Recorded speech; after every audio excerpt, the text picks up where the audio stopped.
আল্লাহর নবী বলেন, হে ভাই জিবরাইল, কে যেন আমার আগে আগে হাঁটে? আল্লাহর নবীকে জিবরাইল ডাক দিয়ে বলে, ইয়া রাসূলুল্লাহ, ইয়া হাবিবাল্লাহ, ও গো আল্লাহর নবী, আপনার আগে আগে কেউ হাঁটে না।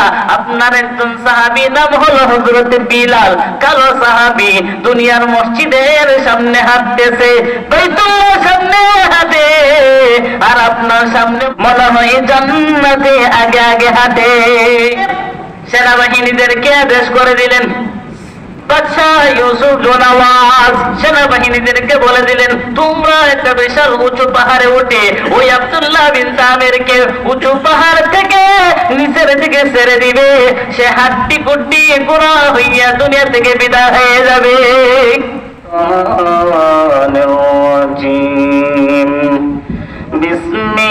বিসমিল্লাহির রহমানির রহিম।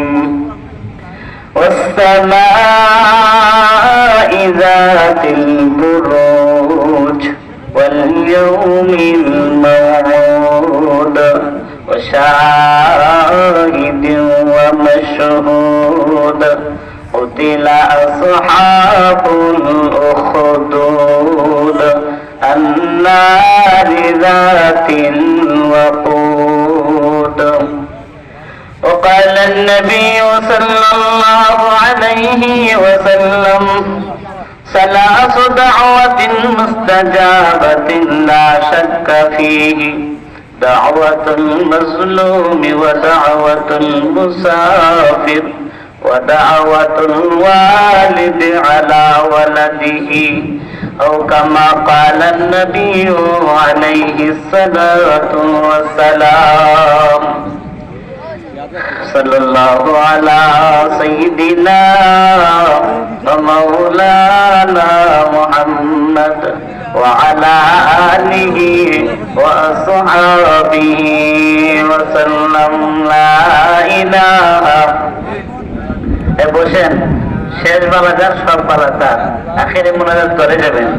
লা ইলাহা সুবহানাল্লাহ ওয়ালহামদুলিল্লাহ লা ইলাহা ইল্লাল্লাহ লা ইলাহা ইল্লাল্লাহ লা ইলাহা। হামেশা জিকির করো মুমিন, গাফিল তাইকো না। জিকির করছেন ইব্রাহিম নবী, নমরুদে তার আগুনে ফেলি, আগুন হলো ফুল বাগিচা, নবীর পশম জ্বলে না। হামেশা জিকির করো মুমিন, গাফিল তাইকো না। জিকির করছেন মুসা নবী, তোর পাহাড়ে গেলেন চলি, খোদার নূরে পাহাড় জ্বলে, খোদার নূরে পাহাড় জ্বলে, নবী মুসা জ্বলে না। হামেশা জিকির করো মুমিন, গাফিল তাইকো না। লা ইলাহা, জুড়ে জুড়ে লা ইলাহা, লা ইলাহা ইল্লাল্লাহ মুহাম্মাদুর রাসূলুল্লাহ সাল্লাল্লাহু আলাইহি ওয়াসাল্লাম। दुनिया में सदाकत के तेरा नाम रहेगा, दुनिया में सदाकत के तेरा नाम रहेगा, सिद्दीक तेरा नाम से इस्लाम रहेगा, सिद्दीक तेरा नाम से इस्लाम रहेगा। दुनिया में सियासत के तेरा नाम रहेगा, दुनिया में सियासत के तेरा नाम रहेगा, फारूक तेरा नाम से इस्लाम रहेगा, फारूक तेरा नाम से इस्लाम रहेगा, दुनिया में शुजाअत की तेरा नाम रहेगा, दुनिया में शुजाअत की तेरा नाम रहेगा, उस्मान तेरा नाम से इस्लाम रहेगा, उस्मान तेरा नाम से इस्लाम रहेगा। अम्मा बाद বেতাপুর নতুন বাজার জামে মসজিদের বার্ষিক ইসলামী মহাসম্মেলনের শেষ অধিবেশনের সম্মানিত সভাপতি সাহেব, উপস্থিত মুআজ্জাজ মুকাররম সম্মানিত মুসল্লিয়ানে কেরাম, পর্দার আড়ালে অবস্থানরত সম্মানিত শ্রদ্ধেয় মা বোনেরা, আল্লাহ রাব্বুল আলামিনের দরবারে লাখো কোটি শুকর গুজার হচ্ছি যে আল্লাহ রাব্বুল আলামিন আমাদেরকে দুনিয়া জামেলা থেকে ফারেক করি দ্বীনি মজলিসে বসার তৌফিক দিয়েছেন, এজন্য বলি আলহামদুলিল্লাহ। শাহ ওলিউল্লাহ মুহাদ্দিস দেহলভী রাহমাতুল্লাহ আলাইহি ওনার কিতাবে লিখেছেন, যেখানে কোরআন এবং হাদিসের বয়ান করা হয় ওই জায়গাতে বসলে জীবনের সমস্ত সগীরা গুনাহ মাফ, এবং মাহফিল শেষে দোয়া ইস্তেগফার করা হয়নি, তওবা করে যখন আমরা কান্নাকাটি করি তখন আল্লাহ কবিরা গুনাহ মাফ করে দেন। তাহলে এই জায়গাতে বসলে লাভ আছে, লাভ আছে নি? তো আমি আপনাদের সামনে কয়েকটা কথা বলবো। এখন কোরআন শরীফের 114টা সূরা থেকে আমি আপনাদের সামনে সূরাতুল বুরুজ তেলাওয়াত করেছি। এই আয়াতে এই সূরার শানে নজুল কি এটা বুঝতে হবে আগে, তারপর অর্থ। আল্লাহ বলেন ওয়াসসামাই যাতিল বুরুজ ওয়াল ইয়াউমিল মাউউদ ওয়া শাহিদিন ওয়া মাশহুদ কুতিলা আসহাবুল উখদুদ আন-নারি যাতিল ওয়াকুদ। এখানে আল্লাহ চারটা জিনিসের কসম খাইছেন, একটা হলো ওয়াসসামাই যাতিল বুরুজ। আল্লাহ বলেন বুরুজ ওয়ালা আকাশের কসম, এই ব্যাখ্যা দেবার টাইম নেই, একটা কসম ওয়াসসামাই যাতিল বুরুজ ওয়াল ইয়াউমিল মাউউদ আই ইয়াউমিল কিয়ামা, কিয়ামত দিবসের কসম, ওয়া শাহিদ আই ইয়াউমুল জুমআ, জুমার দিনের কসম, ওয়া শাহিদু ওয়া মাশহুদ আই ইয়াউমুল আরাফা, আরাফা দিবসের কসম। চারটা জিনিস, একটা হলো কি বুরুজওয়ালা আকাশের কসম, 2 নাম্বার হলো কি কিয়ামতের দিনের কসম, 3 নাম্বার হলো জুমার দিনের কসম, 4 নাম্বার হলো আরাফার দিনের কসম। এই চারটা জিনিসের কসম পাওয়ার পরে আল্লাহ বলেন উতিলা আসহাবুল উখদুদ, উতিল অভিশপ্ত, আসহাবুল উখদুদ গর্তওয়ালার উপর আমি আল্লাহর অভিশাপ। কারা গর্ত বলো? আন-নারি যাতিল ওয়াকুদ, যারা নাকি এই গর্তের মাঝে আগুন জ্বালাইছিল। এটা বোঝার আগে বুঝতে হবে আমাদের, তো কি বুঝতে হবে? এটা শানে নজুল হলো নির্যাতিত মুসলমানদেরকে আল্লাহ সান্ত্বনা দিয়েছেন। কি দিয়েছেন? সান্ত্বনা। নির্যাতিত, আপনারা আমার সাথে কথা হইয়েন, ঠিক আছে? আমরা শেষ মুহূর্তে বাঘের বাচ্চা একটাই যথেষ্ট, হেয়ালের বাচ্চা 100টার কোন দরকার আছে? দরকার নাই, একটাই যথেষ্ট ইসলামের জন্য। খালিদ বিন ওয়ালিদ একাই যথেষ্ট। আপনারা আছেন তো? তো আল্লাহ কি বলেন যে প্রথম এই সূরা শানে নজুল, অনেকে লিখেছেন মুমিনের অগ্নি পরীক্ষা, কেউ কেউ বলেছেন এখানে একজন মুসলমান দিয়ে আল্লাহ পরীক্ষা করেছেন। এটা বাদ দাও, সব বাদ দিয়ে সর্বপ্রথম কথা হলো এই সূরা নাজিলের একটা শানে নজুল হলো যে নির্যাতিত মুসলমান যারা হয়েছে তাদেরকে আল্লাহ সান্ত্বনা বাণী, সান্ত্বনা দিলেন এই সূরাতে। নির্যাতিত কিতা? যখন নাকি মুসলমানগণ প্রথমে বললেন লা ইলাহা ইল্লাল্লাহু মুহাম্মাদুর রাসূলুল্লাহ সাল্লাল্লাহু আলাইহি ওয়াসাল্লাম, এই কালেমা পড়ছে যারা, তারাই কি মুসলমান হয়েছে। এর মাঝে একজন সাহাবী, আপনারা নাম শুনছেননি, হযরতে বেলাল রাদিয়াল্লাহু তাআলা শুনছেন?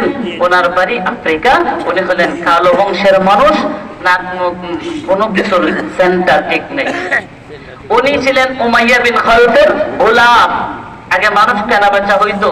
উমাইয়া বিন খালফের গোলাম ছিলেন কি? বেলাল রাদিয়াল্লাহু তাআলা। যখন তার মালিকে জানতে পারলো যে বিলাল ইসলাম ধর্ম গ্রহণ করেছে, তখন বিলালের উপর কি নির্যাতন শুরু হয়ে গেল। কি নির্যাতন? আরবের মরুভূমিতে কি করছে?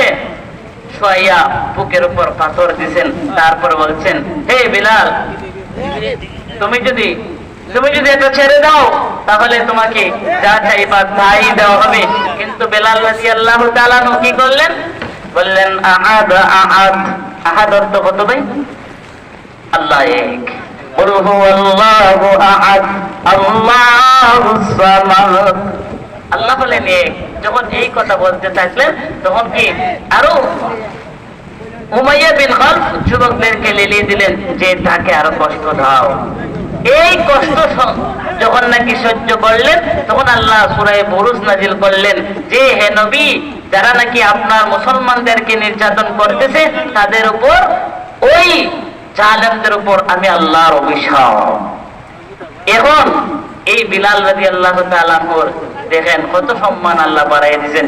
বিলাল রাদিয়াল্লাহু, এই যে মেরাজ গেল না, আপনারা যাই বলেন 27 রজবে বলেন, যাই বলে মেরাজ এসে তো সত্য তো।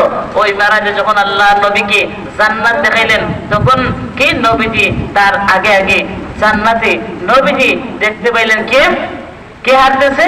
বিলালের খরমের আওয়াজ। সুবহানাল্লাহ বলতেন না? আল্লাহর নবী বলেন, হে ভাই জিবরাইল, কে যেন আমার আগে আগে হাঁটে? আল্লাহর নবীকে জিবরাইল ডাক দিয়ে বলে, ইয়া রাসূলুল্লাহ, ইয়া হাবিবাল্লাহ, ও গো আল্লাহর নবী, আপনার আগে আগে কেউ হাঁটে না।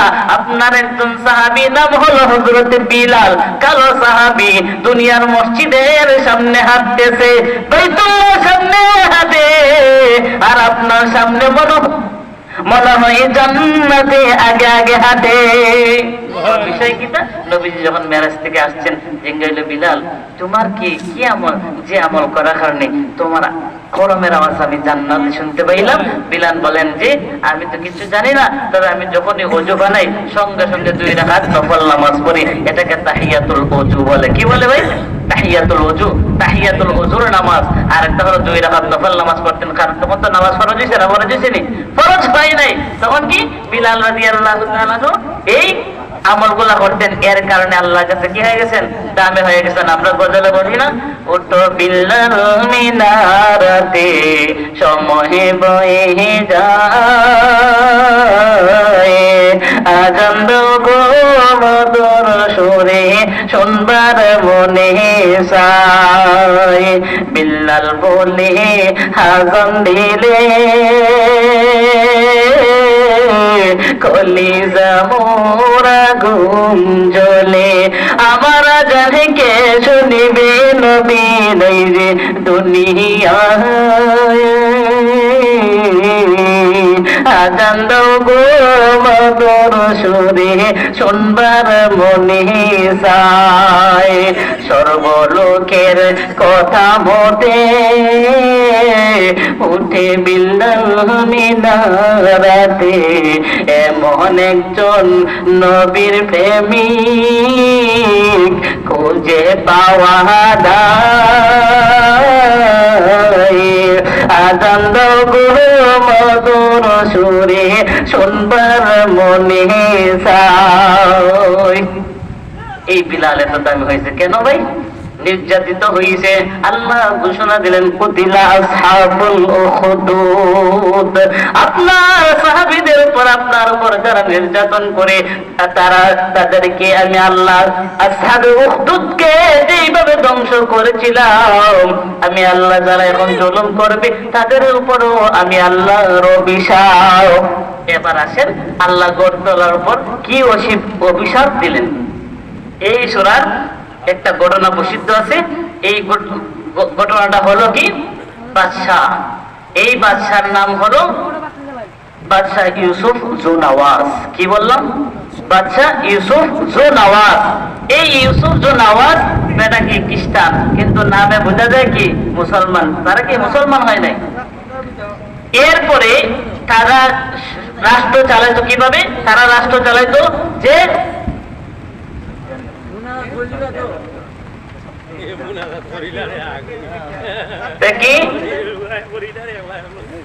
এই গর্ত ওলার উপর যে আগেকার রাজা বাদশারা দেশ চালাইতো, একটা পাদ্রী রাখতো। কি রাখতো? পাত্রী, এই পাত্রী বলে দিত যে তোমার এই দিকে গেলে এই হবে, সেই দিকে গেলে সেই হবে। এই পাত্রী বুড়া হয়ে গেছে, বৃদ্ধ হয়ে গেছে, রাজা মশাইকে বলল, হে আব্দুল্লাহ ইবনে হে ইউসুফ জুনাওয়াজ, আপনার এলাকায় এমন একটা ছেলে বাঁচিয়ে দেন, যেই ছেলেটাকে আমি আমার বিদ্যা শিক্ষা দেব। আমি তো মারা যাইব, বৃদ্ধ হয়ে গেছি, আপনার তো রাষ্ট্র চালাইতে হবে, তাকে আমার বিদ্যা শিক্ষা দিয়ে যাইব, এই ছেলেটার পরামর্শে আপনি দেশ চালাইবেন। সুন্দর কথা তো। একটা যুবক বাঁচলেন, তার নাম হলো কি ভাই? আব্দুল্লাহ বিন তামের। তার নাম কি? আব্দুল্লাহ বিন তামের। সেও খ্রিস্টান, মুসলমান হয় নাই। আব্দুল্লাহ বিন তামির ওই পাত্রের বাড়িতে যায়, বিদ্যা জাদুবিদ্যা অর্জন করে। রাস্তার ভিতরে একজন রাহেব, তিনি হলেন কি? মুসলমান। এই এলাকার তখন একজন মুসলমান। ওই রাহেব মানুষটা সে তাওরাত কিতাব পরে পরে শোনায়। তখন আব্দুল্লাহ বিন তামের ওই গণকের কাছে যাইতে, বাড়ির দিকে যাইতে, তখন কি ওই রাহেবের কাছে এসে কিছু বিদ্যা শিখে। তখন ভালো লাগলো, তিনি বললেন লা ইলাহা ইল্লাল্লাহু ঈসা রূহুল্লাহ। ঈসা আলাইহিস সালাম ধর্ম তো। তখন কি তার ঈসা আলাইহিস সালামের কালেমা যখন পড়লেন, মুসলমান হয়ে গেছে। এবার একদিন আব্দুল্লাহ বিন তামের রাস্তা দিয়ে যেতেছে, দেখা যায় অনেকগুলা মানুষ রাস্তা পার হয় না। কেন, কি হয়েছে ভাই, আপনি রাস্তা পার হন না কেন? ও রাস্তার মাঝে একটা বাঘ, কিতা রাস্তার মাঝে একটা বাঘ। যখন বাঘ কি সামনে, তাহলে আপনি যাইতে পারবেন? যাইতে পারবেন না। এখন তিনি ওই আব্দুল্লাহ বিন তামের, সে কি মুসলমান হওয়ার পরে রাস্তার ভিতরে যখন দেখলেন বাঘ, তখন একটা ছোট্ট একটা কঙ্কর নিয়ে মারলেন যে হে বাঘ, যদি ইসলাম ধর্ম সত্য হয়ে থাকে, আমি বিসমিল্লাহ বলে মারবো, সঙ্গে সঙ্গে তুই মরে যাবি। তখন কি আব্দুল্লাহ বিন তামির বিসমিল্লাহ বলে যখন পাথরটা মারলেন, সঙ্গে সঙ্গে বাঘটা দুনিয়া থেকে বিদায় হয়ে গেল। উপস্থিত যারা ছিল আশ্চর্য হয়ে গেল, মুসলমান হয়ে গেল। তখন এর আগে বাদশার দরবারে খবর গেল যে আপনার এলাকায় 3 জন মানুষ মুসলমান হয়েছে। কয়জন?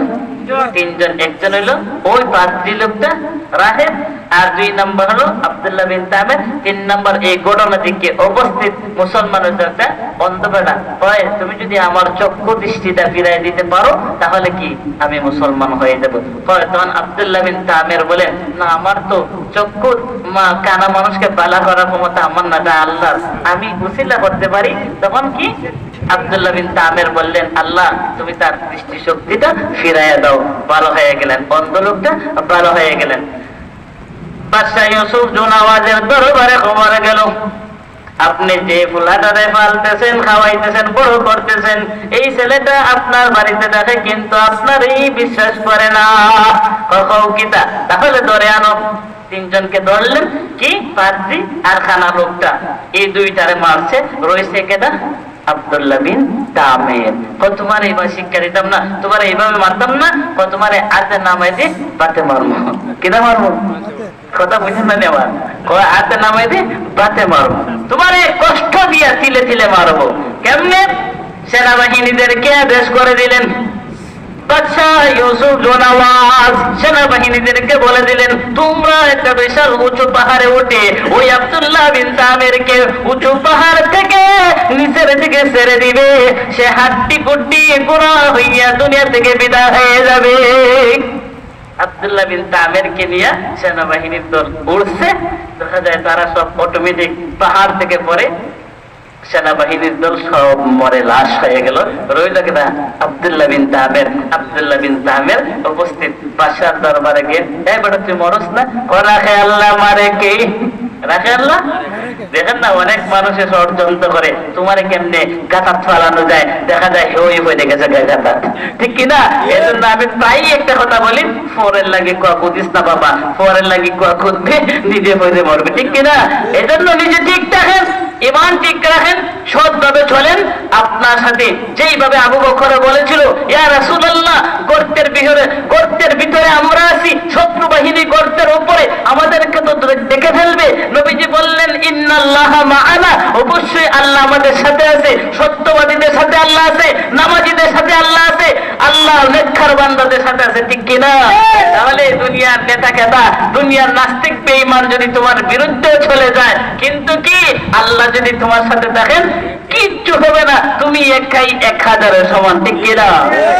আমাদের ইমান ঠিক রাখতে হবে। আব্দুল্লাহ বিন তামির বাদশা ইউসুফ জোনাওয়াজকে বলে, হে বাদশা, রাখে আল্লাহ মারে কি তুমি আমাকে মারার জন্য পাহাড়ের উপরে উঠাইছো, আমাকে পাহাড় থেকে ছেড়ে দিবা, আমি দুনিয়া থেকে বিদায় হয়ে যাব। তুমি শুনে নাও, শুনে নাও, মারতে পারবে না, আমাকে মারতে পারবে না, আল্লাহ যদি আমাকে না মারে। সেনাবাহিনীর দল আরেকটা রেডি করলো, বাদশা ইউসুফ জোনাওয়াজ আরেকটা করলো যে তোমরা সাগরে যাইবা, সাগরে যাইয়া এই ছেলেটারে পানিতে মাঝে পানিতে ছেড়ে দিবা আর দুনিয়া থেকে বিদায় হয়ে যাবে। দেখা যায় ভাই যারা নিয়ে গেছে নাকি আব্দুল্লাহ বিন তামিরকে মারবে, তারাই কি জাহাজ থেকে পরে দুনিয়া থেকে খতম। আব্দুল্লাহ বিন তামির যে এরকম এইরকমই, সুবহানাল্লাহ বলতেন না? তখন আব্দুল্লাহ বিন তামির বাদশার দরবারে হাজির। ইউসুফ জোনাওয়াজকে ডাক দিয়ে বলে, হে ইউসুফ জোনাওয়াজ, আমাকে যদি মারতে চাও এইভাবে মারতে পারবে না, আমি একটা শর্ত দিব, ওই শর্ত অনুযায়ী যদি আমাকে তুমি কাজটা করো আমি দুনিয়া থেকে বিদায় হয়ে যাব। তোমার শর্তটা কিটা? তোমার শর্তটা যদি আমাকে বলো তাহলে ইনশাআল্লাহ পুরা করো।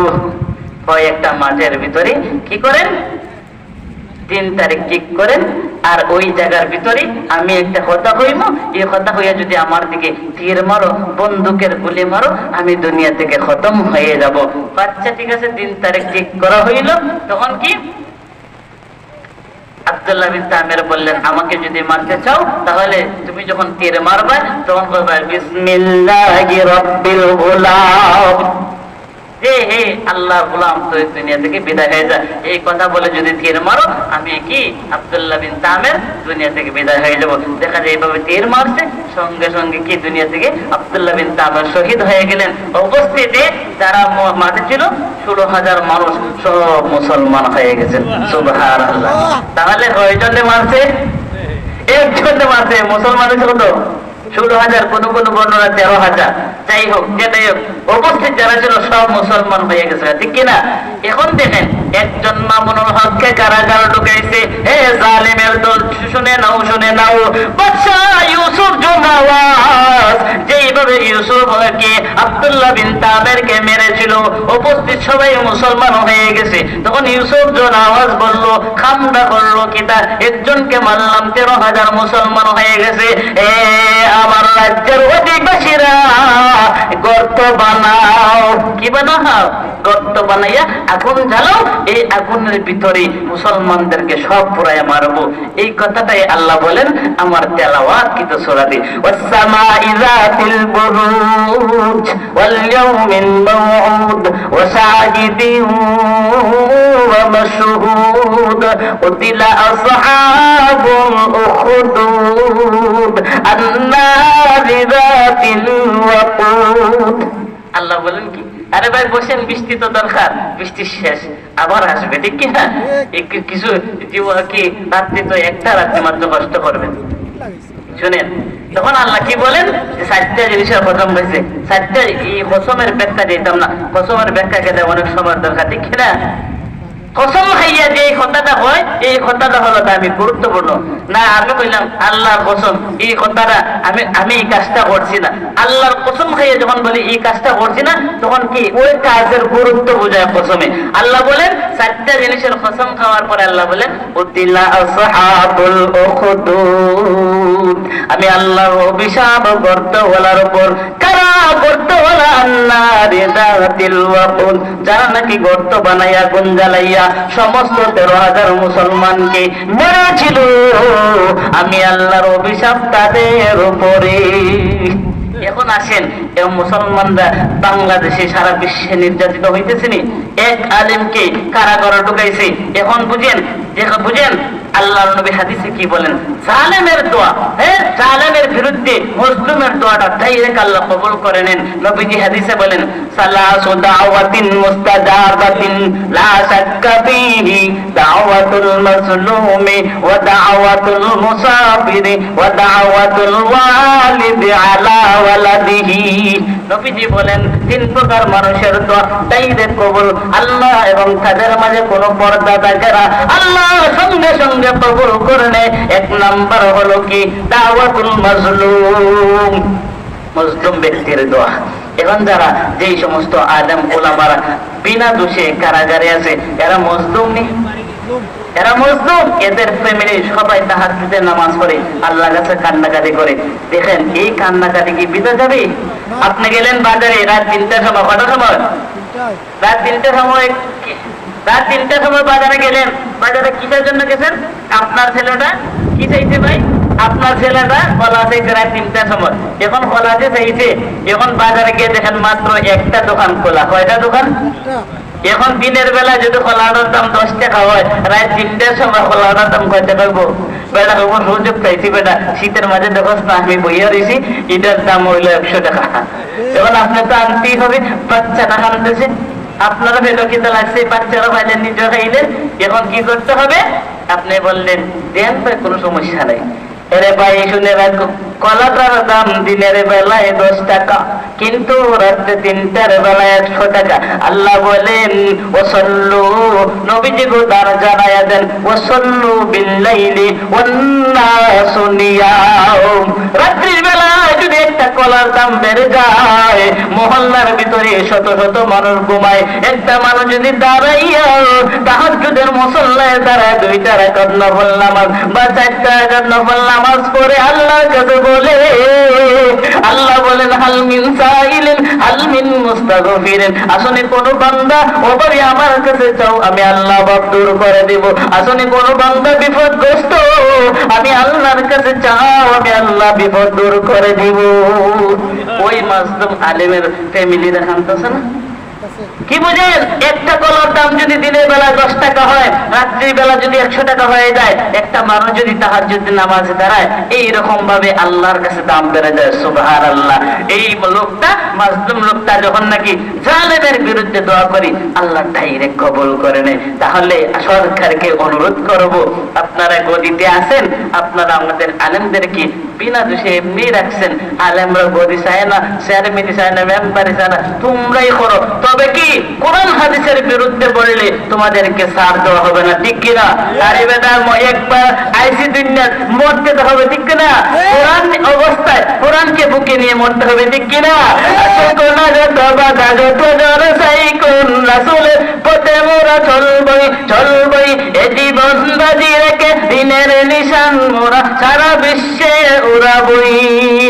মোরা কামানের মুখোমুখি দাঁড়িয়ে আল্লাহু আকবার বলবো, আসুক না যত বাধা যত ঝড় সাইক্লোন, রাসূলের পথে মোরা চলবই চলবই, এ জীবন বাজি রেখে দিনের নিশান মোরা সারা বাংলায় উড়াবই। ঠিক না?